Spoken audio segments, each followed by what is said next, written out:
In this video, we're going to show you how to install the Filabot Filameasure. You're going to need two tools, a 3/32 Allen key and a number 2 Phillips screwdriver.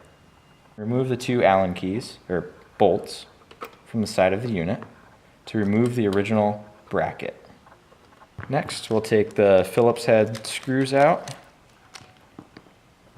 grab the Filameasure and line up the holes. Use the Phillips head screwdriver to screw this one in.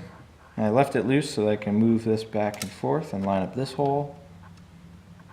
And now make sure that it's parallel to the frame. I use this edge with this. And I'll tighten down the screws all the way. And your Filameasure is installed on the Filabot Spooler. And now that your Filameasure is mounted, we'll show you how to zero the unit and get it ready for the first use.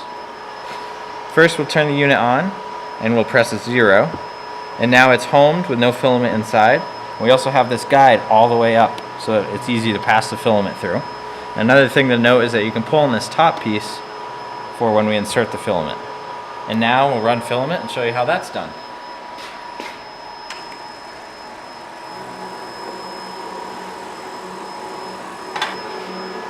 You always want to make sure you have a nice clean start. With the spooler on, I'm going to lift this up.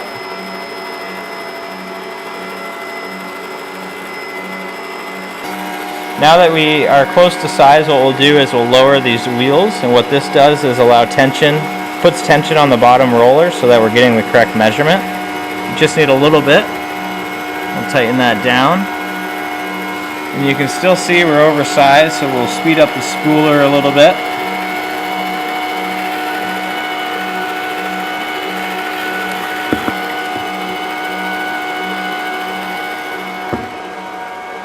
And that's how you use the Filabot Filameasure.